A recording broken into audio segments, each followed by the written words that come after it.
several issues in our federal government. We're trying to resolve them. Some days are more successful than others.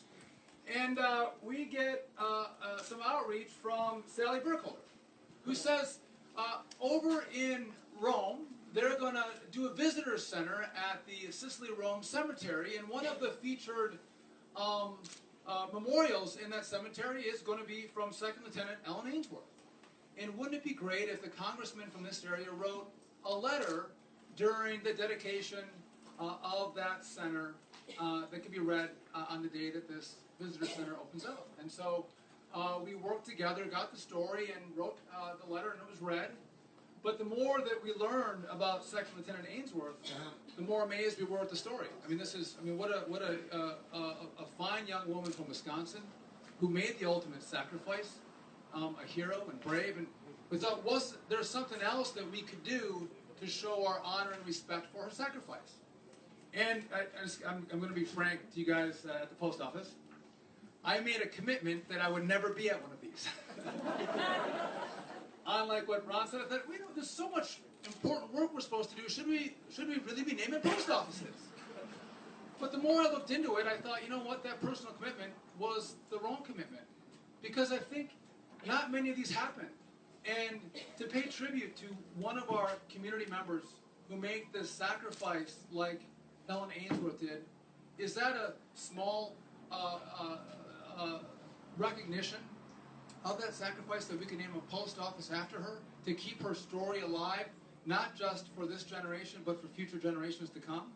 And so, again, we worked with Sally, and I worked with Senator Johnson, because not to give those guys a hard time, but we passed a lot of stuff in the House. It's hard to get them to pass things in the Senate.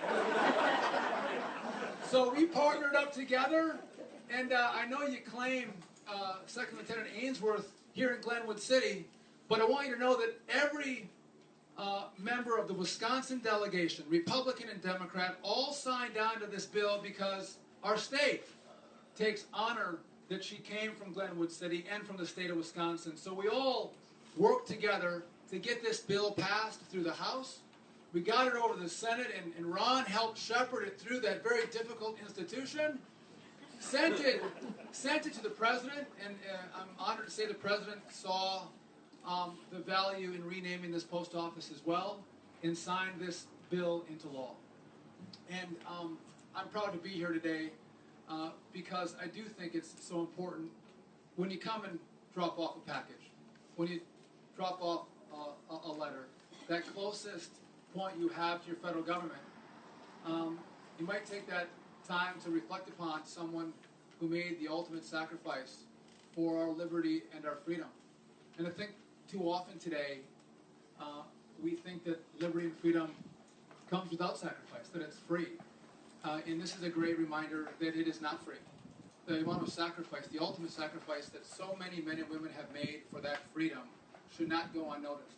And though we can't tell every story, and there are so many like this, we can at least tell one story to make sure that that valor and heroism is remembered and recognized for this generation, and again, for the next generation. So I'm proud to be here, proud to have been part of this legislation, proud to have worked with Senator Johnson and the post office. I got to tell you, you guys put these events together really well. Thank you for doing that.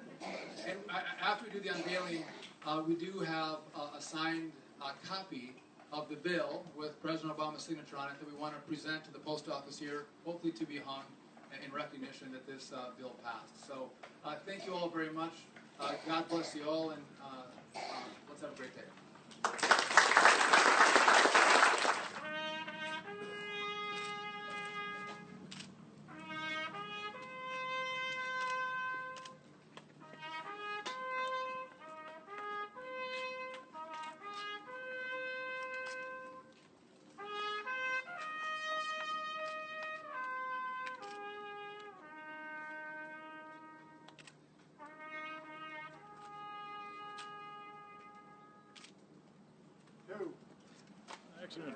Excellent type of program. Lieutenant Ellen Ainsworth is worth every word that was spoken today.